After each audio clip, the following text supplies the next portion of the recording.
On this Thursday night, huge storms on either side of the world put millions of people at risk. We'll get the view from Asia as a super typhoon targets the Philippines, and we'll look at the threat of flooding along the U.S. East Coast, plus using natural disasters for political gain. We'll show you today's version. Also tonight, a candid chat with Uber's new boss, why he's bringing big jobs to Canada. And Ontario's unprecedented use of the Notwithstanding clause opens up a nationwide debate. At Issue is here to talk about Canadian democracy and the messy politics of decision-making. Is it time to reset the constitutional table? This is The National.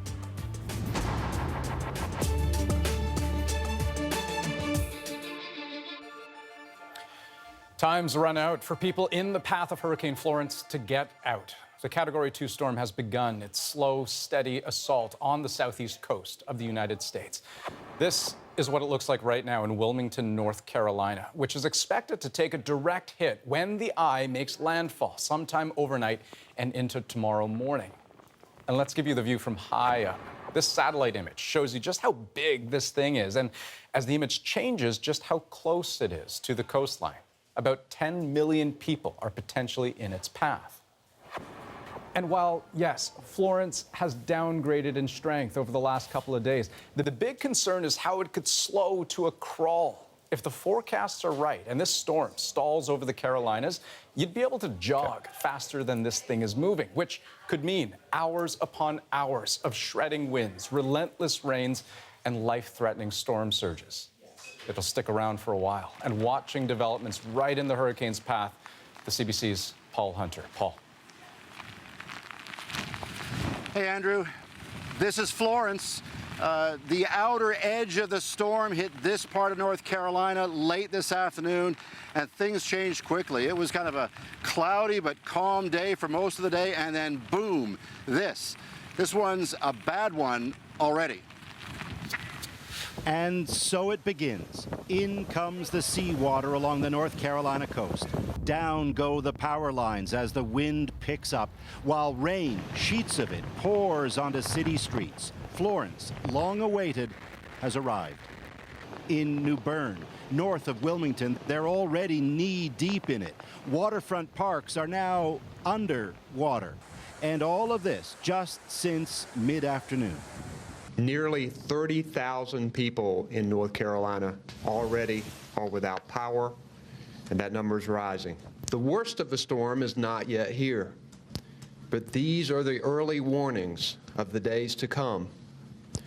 Surviving this storm will be a test of endurance, teamwork, common sense, and patience. Though Florence is now a Category 2 hurricane, it's grown ever larger in size, and its wind still packs a punch capable of damaging buildings. But it's the flooding that's the real worry. Consider surging seawater may rise 4 meters. Please do not let your guard down. The storm surge forecast associated with this storm has not changed. It has remained the same. A string of towns along the Atlantic are now under mandatory evacuation. All day long, police turned back anyone trying to get to the coast. Millions have fled inland. Some even tying down their trees before leaving, amid other structures nearby, much more vulnerable.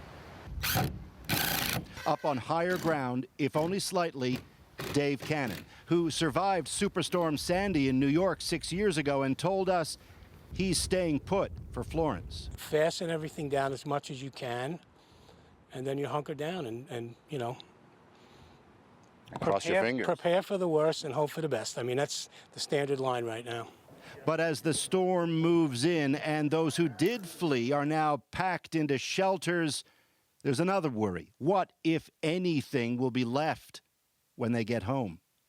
That rain kind of deteriorates your foundation, wash your house away. And so the fear grows. Likewise, the fury of Florence and the sense of doom that all of this is about to get much, much worse. To that end, Andrew, emergency workers are on standby throughout the region. All that's really needed for them to be deployed is for the full force of Florence to strike, and that's coming up. And Paul, speaking of emergency workers, I'm seeing the flashing lights behind you. Can you explain what's going on there? Yeah, those are police, and what you can't see in the darkness behind them is a bridge over water to Wrightsville Beach, and that's one of the places that's under this mandatory evacuation. Mandatory evacuation does not mean you are legally bound to leave or forced to leave. You're just strongly advised to leave. Most people did leave Wrightsville Beach, but some people stayed. And for that handful of people still past those lights, over the bridge and on the beach, the police had two things to say. Number one, if this storm hits as hard as everyone expects it to, people are not going to go and rescue them. No lives will be put at risk to save the people who decided to stay, number one. Number two, they took information for their next of kin, because it may well come to that. Well, Paul, let me say this. I'm glad you're out there. I look forward to hearing more from you. I wish you all the best and stay safe. Paul Hunter in Wilmington, North Carolina tonight. Thank you. Now let's bring in meteorologist Johanna Wagstaff, who's been tracking this storm for us. And Joe, some of the strongest warnings have been about the storm surge and flooding. So can you walk us through those concerns? Well, Andrew, the threat of storm surge hasn't dropped just because the hurricane category got lowered. In fact, the millions of evacuations along the coastline are because of the storm surge threat, not because of the winds. Here's how it works and why storm surge is so dangerous. As a major storm churns over the ocean, the wind and waves push seawater out ahead of it, forcing a huge volume of water to pile up and push inland when it gets to shore. How much depends on the slope and the shape of the coastline, along with the size and intensity of the storm itself. The larger and faster the storm, the more water is whipped up. What we know about Florence is that its strong winds extend far out from the eye, meaning a greater area of water is being pushed forward. So what does that actually look like? When waters reach a meter high, driving is out of the question. It's enough to float cars down the street. When they reach 2 meters high, that's when it becomes life-threatening. This water is moving fast and it's full of debris. And when it reaches 3 meters, there's no escaping. The only option for people stuck in their homes is to get to a higher level. And that's what people along the entire North and South Carolina coasts will be facing over the next couple of days. Florence is expected to slow down so much as it nears landfall that it's almost guaranteed peak storm surge will line up with at least one high tide. After that, the threat will become flash flooding as Florence continues to draw in moisture from the Atlantic. And that storm surge will keep that moisture locked inland. Andrew? Okay, lots to watch for in the coming days. Joe, thanks so much. You're welcome.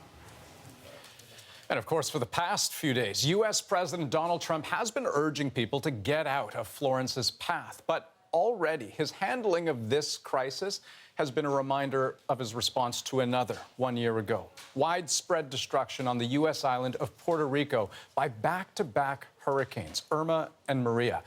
And the fact that, along with Florence, those storms seemed top of mind for Trump, it's created a whole other tempest of a whole other kind. Lindsay Duncombe explains. I think that Puerto Rico was an incredible, unsung success. He just can't seem to let it go.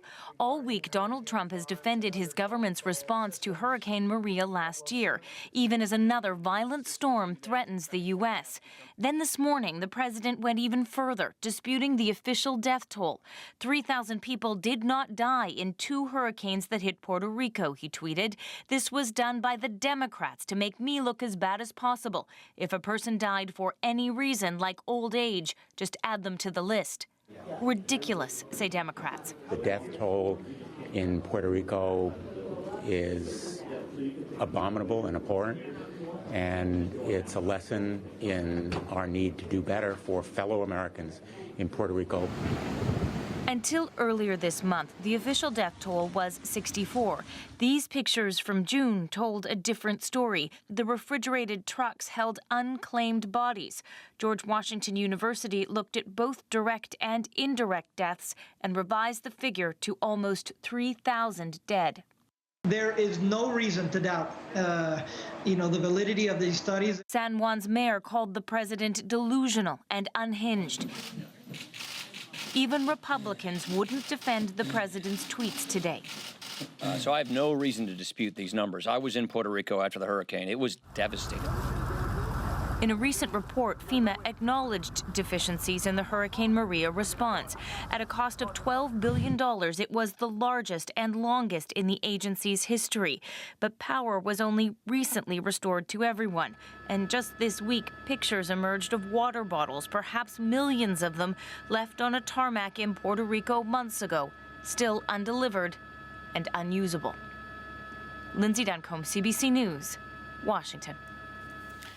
Now, even as the U.S. president disputes the death toll, many on the island won't let the dead go uncounted. In June, one special memorial acted as a kind of informal survey. People who had lost a loved one were asked to bring a pair of shoes in recognition of their passing. Well, Joanna Remiliotis met the man who organized it, and he showed her what happened in just 3 days. Oh, my goodness. Yes. Could you show us any messages or any shoes? Okay. For example, Michael Ferrer died 24 of September in Dr. Center Hospital. I think the Trump administration has been cruel, cynical, and the amount of stupidity is unbelievable. The only word that Mr. Trump uses fantastic. Everything is fantastic. And this is a fantastic human calamity. Joanna's going to have more on that story and the continuing impact of Hurricane Maria 1 year later. You can watch her documentary Monday night, right here on The National. Now, about half a world away, people in the Philippines are trying to avoid a similar catastrophe as a monster storm heads its way. Typhoon Mangkhut is expected to hit full force this weekend. And look at how big it is. That's Mangkhut on the left, Florence on the right. Sasha Petrusik shows us what's happening on the ground. Magandang umaga. With the super typhoon bearing down on the Philippines, radio warnings, evacuations, and emergency preparations have begun.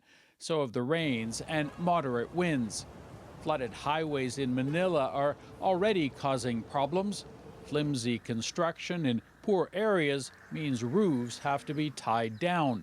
Typhoon Mangkhut is well offshore, but its winds of more than 200 kilometers per hour and its Category 5 rating have triggered warnings that it could hit the country's main island as the most powerful storm of more than a dozen this year. It has gained strength since sweeping through the island of Guam, where it left hundreds of people homeless. Landfall in the Philippines is expected in a matter of hours. Today, officials had this warning. Well, worst case, doon sa mga lugar na tatamaan talaga. The worst case scenario will bring strong winds that can topple poorly built houses, he says. A storm surge, heavy rains, and flooding. Places in higher ground can expect landslides. It all brings back grim memories of Typhoon Haiyan, which devastated parts of the Philippines 5 years ago and left 6,300 people dead. As for Typhoon Mangkhut, it is expected to continue west this weekend, making landfall near Hong Kong, in southern China, which has already felt the impact of several smaller typhoons in the past weeks. Sasha Petrusik, CBC News, Beijing. Let's turn to the latest now on an international spy story that continues to surprise. These two are wanted men accused of carrying out that nerve agent attack in the UK. But today, the pair went on Russian TV to tell their side of the story. And as Chris Brown tells us, it isn't just different. Some say it's hard to swallow. What possible innocent story could explain away the stack of evidence British prosecutors have amassed against Ruslan Boshirov and Alexander Petrov? Apparently, tourism, the pair told the Kremlin-linked network RT. Our friends have asked us for a while to visit this beautiful city, said Petrov of Salisbury. Its cathedral is famous for its 123-meter spire and its clock, added Boshirov, as if quoting from Wikipedia. The pair flew from Moscow to London on March the 2nd and back on the 4th. Their explanation for 2 quick day trips to Salisbury: The weather was cold and snowy, so they returned to sightsee the next day, when prosecutors allege the pair smeared the Skripal's door handle with the nerve agent Novichok. On social media, their explanation has been ridiculed. In Britain, some noted the cathedral is close to the train station, nowhere near the Skripal's home where the pair was spotted. I don't think any of their interview is plausible. I've watched it a couple of times now, and I think if I was their defense lawyer, my advice to them would be keep quiet and wait to a trial when your alibi will be tested by our evidence. Former Duma deputy Gennady Gudkov, a Putin opponent, says it was a typically staged, managed Kremlin production. We knew nothing of this interview about them, about these people. Maybe they are not Petrovs and Bashirovs at all. Ваше впечатление от этого интервью? On Russian state TV, predictably, the appearance was judged a success. Today's interview didn't look like something the two men wanted to do, but in comments at a news conference yesterday, it sounded like Vladimir Putin was ordering them to come forward and declare their innocence, which they did, no matter how credible their story. Chris Brown, CBC News, Moscow. So the next federal election is still more than a year away, but campaign preparations have already begun and all the parties have their eyes set on the future. And for the governing Liberals, it means a laser focus on current Conservative leader Andrew Scheer. As David Cochrane explains, Canadians should also expect to hear them raise a familiar name from the past. An election-style event to end an election-focused retreat. The governing Liberals wrapped up in Saskatoon, making it clear they are focused heavily on the opposition Conservatives. They still don't have a real plan to grow the economy. They still think that giving a tax cut to the wealthy is what's going to help the middle class. Not just the Conservatives of today, but the Conservatives of the past, as the Liberals are eager to tie Andrew Scheer to Stephen Harper. Andrew Scheer has to answer to Canadians why he's following the same recipe as Stephen Harper. He compared himself to Stephen Harper, saying that he was Stephen Harper with a smile. The only thing I'm saying is that I'm not contradicting him. He'll go back to Harvard with no long-term commitment to Canada. We've seen this tactic before. Michael Ignatieff, just visiting. The Conservatives used it to define past Liberal leaders. Let's talk about Justin. With mixed results. Nice hair, though. The Liberals' idea is simply to make a vote for Andrew Scheer feel like a vote for Stephen Harper. I think Canadians have every reason to worry about Stephen Harper Part 2. And election Part 2. A year out, it seems the next election will sound a lot like the last one. David Cochrane, CBC News, Saskatoon. And we are live tonight on The National and tracking several other developing stories. One of them, an unfolding emergency in several communities north of Boston. This is one of at least 39 homes set on fire today after a series of explosions. Now, at this point, we know at least 10 people have been hurt, one of them critically, and another person's in serious condition. Health officials say they're dealing with traumatic blast injuries. The cause of all these explosions still under investigation, but some officials are blaming gas lines that became overpressurized. And just to give you a sense of how widespread this is, it's happening in 3 towns, about 45 kilometers north of Boston. So Lawrence, Andover, and North Andover. Authorities are telling everyone in those communities who smell gas or who get gas service from the company, Columbia Gas, to leave their homes immediately. And police say right now, crews are working to depressurize gas lines and get those fires under control. Ahead tonight on The National, the City of Toronto says it's ready to take Ontario's Premier to court again. Good thing, I always say this though, good thing it's at issue night. Andrew, Chantal, and Althea are here to go in depth on Doug Ford's fight with City Hall and why the rest of Canada is watching. First, though, Uber is doubling down on self-driving cars and plans to do the research here in Canada. We'll talk to its CEO about why the company's investing heavily in Toronto. And after months of speculation, Erik Karlsson is leaving the Ottawa Senators. His emotional farewell is our moment of the day. I actually didn't write a statement, but just going to speak from my heart. And I wish we were standing here during different circumstances. It's a very emotional and sad day for me and my family.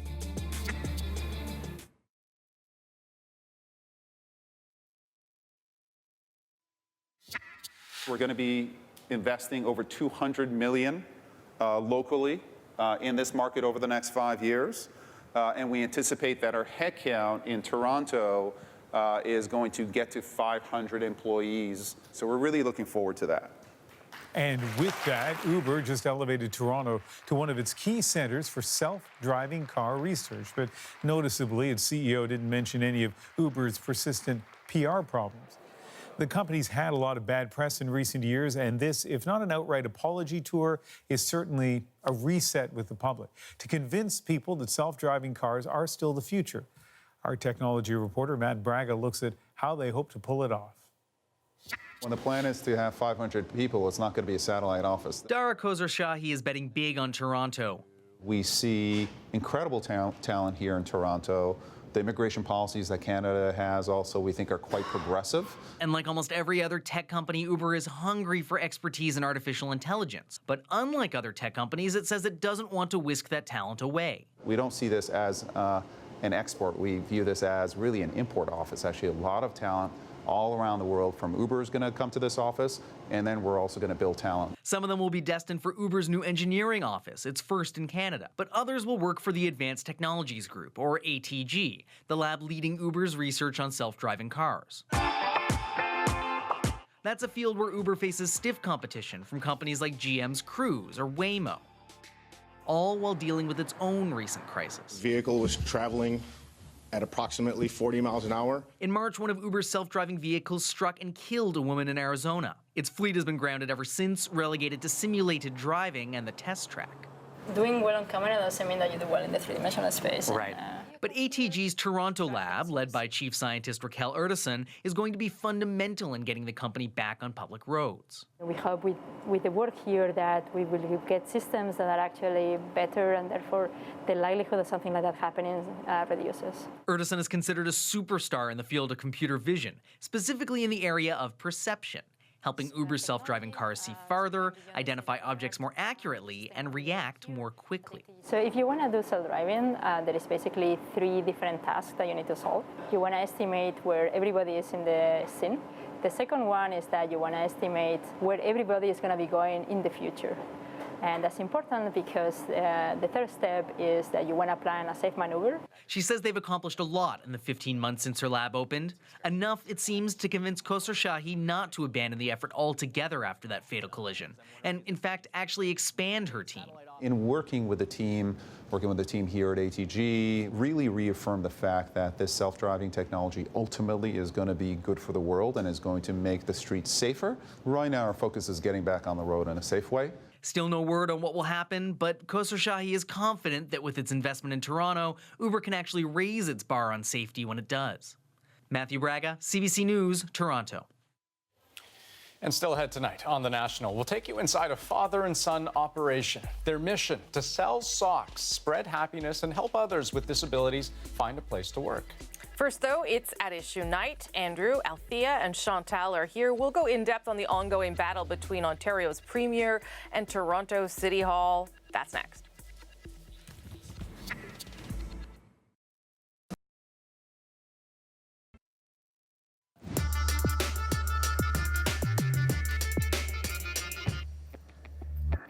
I was elected. The judge was appointed. After an Ontario judge said Doug Ford's plan to immediately slash the size of Toronto's City Council went against the Charter of Rights and Freedoms, Ford wasted no time striking back, invoking the rarely used Section 33 of the Constitution, the Notwithstanding Clause. We're taking a stand. If you want to make new laws in Ontario or in Canada, you first must seek a mandate from the people. The clause allows federal or provincial governments to pass laws even if they breach the Charter. It was an Ontario first and provoked furious reaction. This is unprecedented, and it is not acceptable. You're not the king of Ontario, Mr. Ford. We're disappointed by the provincial government's in Ontario's choice. And despite the criticism and the chants from protesters on the outside and chaos inside the legislature, today, the fight continues. Toronto City Council now plans to challenge the bill in court. So why use the notwithstanding clause on this specific issue? Does it set a precedent for other premiers, other provinces? At Issue is here to talk us through all of that and more. Chantal Hébert is in Montreal, Andrew Coyne is in Quebec City tonight, and Althea Raj is in Surrey. Good to see everybody. I know you've all been writing about this, thinking about it, tweeting about it. So let's start with maybe a simple question. I don't know. Chantal, was this the right thing to do? Is this why the notwithstanding clause exists? No. Sometimes some things are gray. This is not a gray area. This clause, an escape clause from the Charter, is something that you use in really grave circumstances. There's a reason why it was so seldom used since 1982. You don't suspend rights at the whim and the rule of law at the whim of wanting to do something faster rather than slower, which in this case is really what is happening. Premier Ford can reduce the size of Toronto City Council. No one is stopping him from doing that. The court is stopping him from doing it in the middle of a municipal election. That's a completely different proposition. So it's not about jurisdiction, Andrew, it's about when you do things. Do you think there's any argument here that the Premier could make that this makes sense, that he does have the mandate to do this? Oh, there's an argument that would be very congenial to a lot of his followers. A lot of Conservatives have never really made peace with the Charter of Rights. And some of them have been quite anxious to use the notwithstanding clause, not just on occasion, but quite regularly, to prove a point, to establish the supremacy of Parliament as they see it, much as the way that the government of Quebec, the PQ government, used it to prove its point about the rights of Quebec versus the federal government. So it's definitely has a following. He's not doing this completely out of the blue. You know, some of us have never been particularly keen on the notwithstanding clause in principle, would rather it wasn't there. Some others, Chantal would mention that, would say, well, it's okay to have it as a safety valve in extreme circumstances. And I guess those of us in the first group would say, how can you be so naive? If you leave a loaded gun lying around, somebody's going to pick it up and shoot it. If you leave this kind of power within reach of elected politicians, they're going to abuse it. And it was only a matter of time, and you only needed somebody like Doug Ford to come along. And Althea, do you think that he has made the case convincingly that this is justified? I think he's made his case to his followers, but I wonder how many other Ontarians feel like this is the appropriate action. I mean, it's really clear that this isn't about policy. If he really wanted to change the size of Toronto City Council, it would be much more realistic and less chaotic to just wait until the municipal election is over, introduce legislation, and reduce the size of council, which is what this is supposed to be all about. But instead, by launching this kind of grenade, he's basically accomplishing 3 political points, I think. He wants to dare, I think, the Prime Minister to take him on, and Mr. Trudeau has decided not to do that. But it's a way of doing a sort of David and Goliath battle. He wants to send a warning shot to all the critics who might think about using the courts to thwart his electoral agenda. He's not going to hesitate to use a notwithstanding clause. And as Andrew rightly pointed out, a lot of Conservatives not just view the notwithstanding clause as something that's there to be used, but it's also a way to stick it to the Liberal judges. And this is something that I think is very popular with some parts of the Conservative Party. So how do we? Yeah, go ahead, Andrew. Yep. This is the guy, by the way, who is launching his own lawsuit against the federal government to knock down the carbon tax. So he doesn't have too much trouble with knocking down legislation passed by elected officials when it suits his purposes. And that's the case with the notwithstanding clause general, of course, is it only applies to some sections of the Charter. Courts have been knocking down government laws for decades on division of powers grounds. And nobody said boo about that. None of the parliamentary supremacists had a problem with that. It's only when it gets to these individual and minority rights clauses that suddenly the supremacy of Parliament becomes the be-all and the end-all. Okay, so Chantal, speak a little bit about what Althea alluded to there, and that is the federal government's response, which the Prime Minister today was very clear. I'm not getting involved in this. And I think, Althea is probably right. This is what Doug Ford maybe wanted as a nice byproduct. But is it the right response from the federal government? Okay, let me first rewind to Andrew's point about leaving a lying gun and someone will shoot with it, because it does need this lying argument to be picked up and maybe shot at. I don't know how many premiers we've had multiplied by 10 plus prime ministers since 1982, and this is the first time that someone uses this clause in this cavalier fashion, for lack of a better word. So I would argue that by and large, it is preferable to treat Premier Ford as the exception rather than some sign of a rule. That is one. Is the Prime Minister wise to say, I'm not getting involved in that? He does have a constitutional power that he could use to disallow the provincial law. It has not been used since 1943. I'm not sure that it has not fallen into disuse, but if you were going to test it and you were a federal government, because it's a huge precedent to disallow from Ottawa a piece of legislation, I think you would want to do it on an issue other than a disagreement over the size of the municipal council in Toronto. One last point. It may be that Premier Ford is miscalculated. He wants this to be, I'm cutting off politicians and people in downtown Toronto, and I've got the people on my side. But it is veering into a debate over the Charter. And the Charter has more support among Canadians than just about any politician in this country.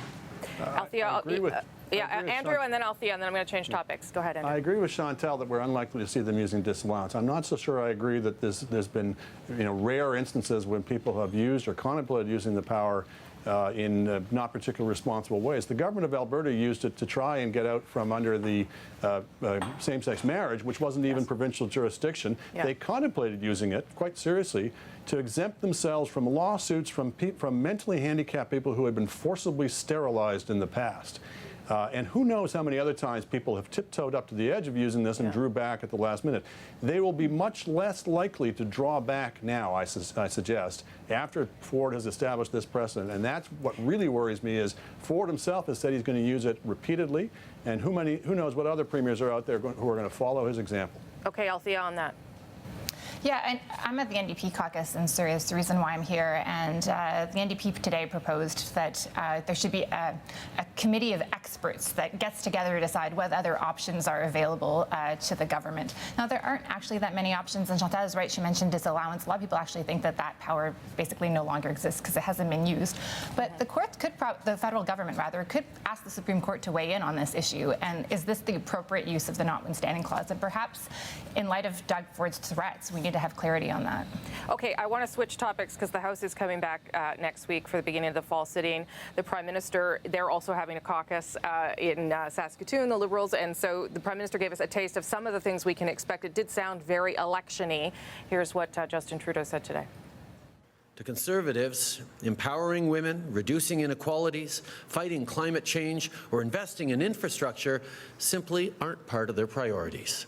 And perhaps, worst of all, they'd rather use the politics of division for quick electoral gains. It was probably the sharpest attack that I've heard in some time on the Conservatives from the Prime Minister. And I guess the strategy is we're going to make Andrew Scheer Stephen Harper 2.0. Is that what we should expect this whole fall sitting to be about, Chantal, to be about now campaigning, positioning, and trying to shape narratives around the leaders?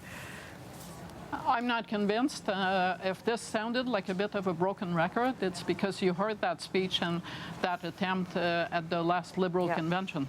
So it was kind of a retread on a familiar theme. I don't expect that framing leaders is going to dominate the next 4 or 5 months of sitting because there are so many large federal provincial issues and Canada-U.S. issues looming that I think that sounds like the Prime Minister pulled an old speech because he had too much on his plate to prepare something new. Okay, Andrew, what are you going to watch for then in the months ahead? Well, to pick up where Chantal left off, there are these 3 big, enormous files on their plate, none of which they particularly handled well. One is NAFTA, one is the carbon pricing thing, where they've got their own January 1st deadline to meet, and more provinces seem to be jumping off that train with each passing week. And of course, the pipeline exploding cigar that they're dealing with. And you can have any agenda you think you want to pursue, but events have a way of intervening. So they're going to be dealing with that.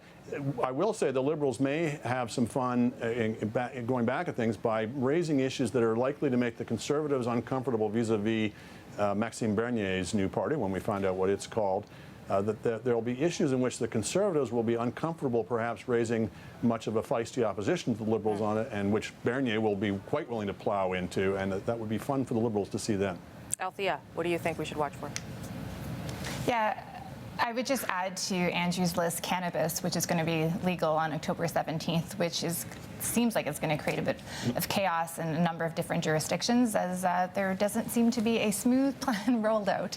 I think that the Harper 2.0 thing is something that Liberals have been harping on for a while, but when you look at what's actually in front of Justin Trudeau and what the government needs to do, they're at risk of acting like Stephen Harper on certain things. Like if they've lost, PEI, maybe New Brunswick, Alberta's no longer on board on this climate plan, Jason Kenney, if he comes in, Doug Ford, Saskatchewan, Manitoba, exactly, all these individuals are opposed to his plan, and here he's going to appear like he's heavy-handed and dominating and getting his agenda through without that bind that he promised during the 2015 campaign. So that Harper 2.0 thing can work against them too. Chantal, I'll give you 30 seconds just to push to what you think we should watch for this fall, because I didn't really let you answer that part.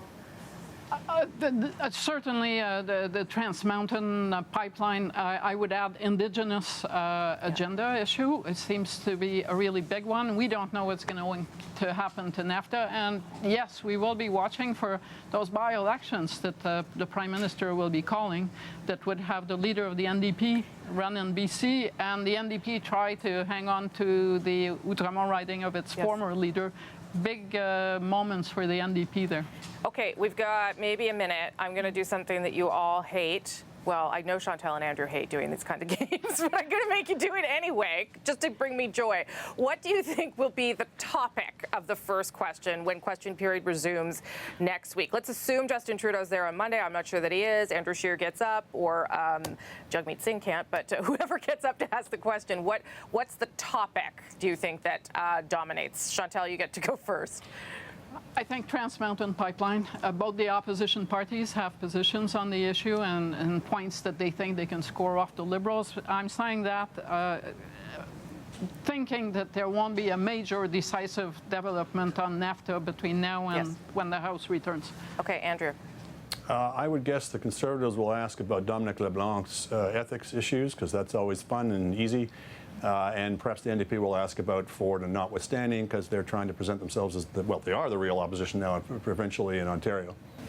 Very quick, I agree with everybody, and I think NAFTA, lots about NAFTA and supply management. I am the best part of asking those questions is I get to hold on to them till next week and then mock you when you may or may not be wrong. Thank you all. Before we go, be sure to subscribe. We could all be right. It's a long QP. That's true. Be sure to subscribe to At Issue, the podcast edition, for extra content. This week we are going to talk about the NDP and how the party is preparing for the year ahead. Althea's been out there for a couple of days. Look for it on iTunes, any major podcast app, our website, cbcnews.ca/The National. I know for sure what's just ahead on The National. A young man with Down syndrome teams up with his dad to sell outlandish socks. They also provide jobs to other people with disabilities. When you have a disability, it's really hard to connect with people in a work environment. They understand you here. They get you. We have no secret formula. We have no special programs. We just give people jobs.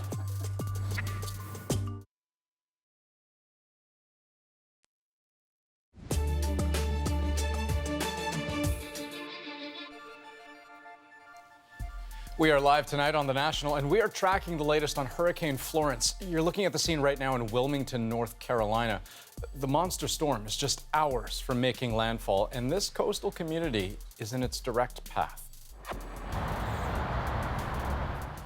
There's still over a week left of summer, but try telling that to Alberta. A snowstorm is sweeping across the province, with some parts getting as many as 15 centimeters of snow. And it's not over yet. I just flew in from Edmonton this afternoon. There it was cold, snowy, and they're expecting more this weekend. And Volkswagen has confirmed it's killing the Beetle.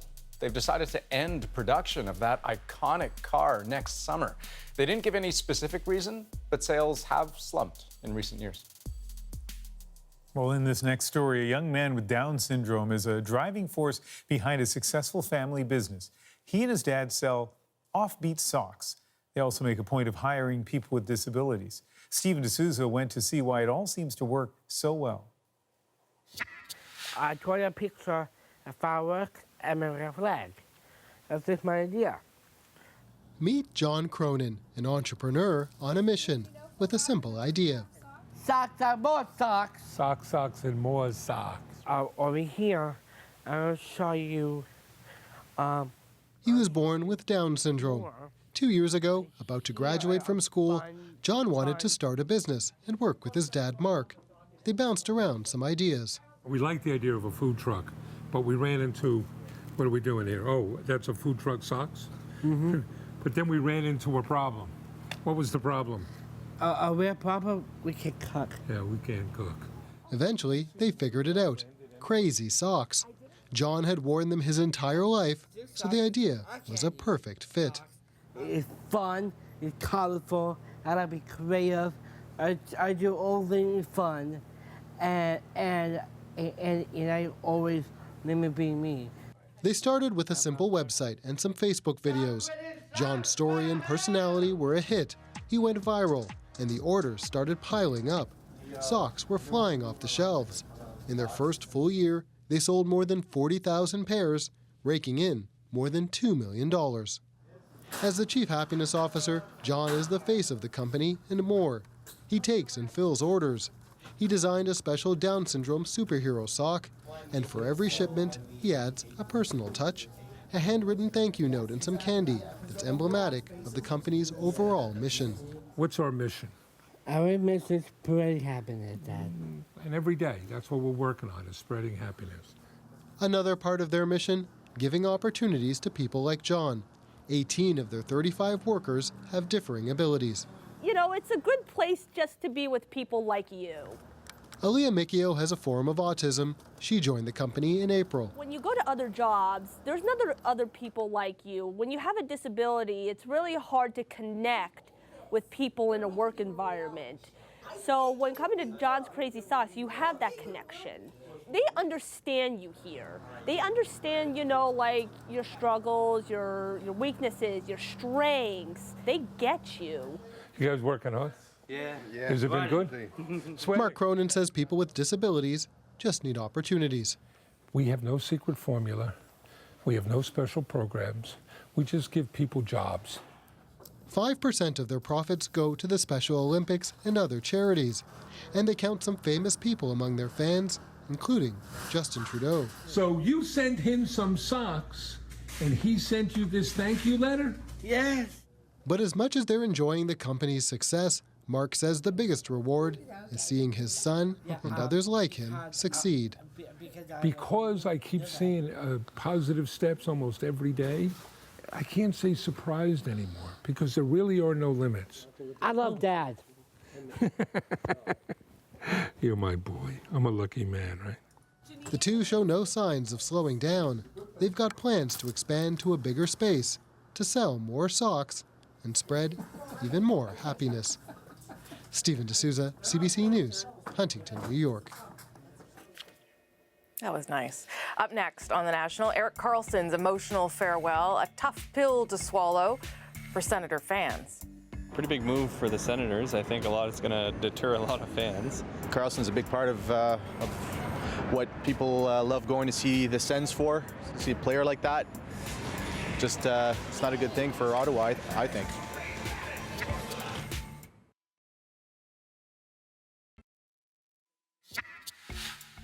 It hurts. It's somewhat devastating. Sad because he's so much a part of the team and the city. It seems like an unacceptably minimal return for the best defenseman in the National Hockey League. Well, different words there, but tough day for all those Ottawa Senators hockey fans. A long-rumored and much-dreaded deal has finally come to pass. Their beloved captain, Erik Karlsson, has been traded to the San Jose Sharks just one day before training camp. Now, without question, last season was a disaster for the Sens, and today's announcement means the team's agony will, well, carry on through this season. Karlsson was one of the team's greatest players ever, beloved in Ottawa. Lots of sadness from fans in the city, but also from Karlsson himself. His emotional goodbye is our moment of the day. Just going to speak from my heart. I wish we were standing here during different circumstances. It's a very emotional and sad day for me and my family, but it's an unfortunate part of the business. A special thanks to all my teammates. They've treated me with tremendous amount of respect and molded me into not only a good hockey player, but a good person as well. Lastly, to the city of Ottawa for taking me in and making it my forever home. To all the fans, to all the people that live here. That's been a big part of my entire adult life. Even though you've heard a lot of things about this could be possible, I think that you can't really prepare for any of this, so it's sad.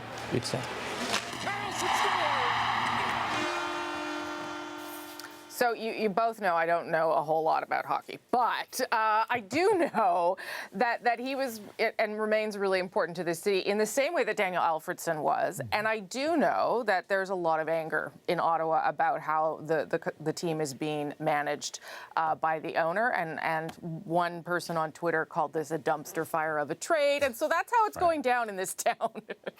Yeah, well, you're right? I mean, lots of teams have stars, but he was iconic to the city, iconic to the Senators, and he wasn't from Ottawa, remember, right? I mean, I remember in Sochi he played for Sweden, and Sweden played against Canada in the gold medal match, but boy, he was an icon. Our friends at Hockey Night in Canada have already circled their calendars for Saturday, December 1st. That is San Jose's first game in Ottawa. It's going to be an emotional homecoming for the longtime captain. That is the National for September 13th. Good night. Good night. Night.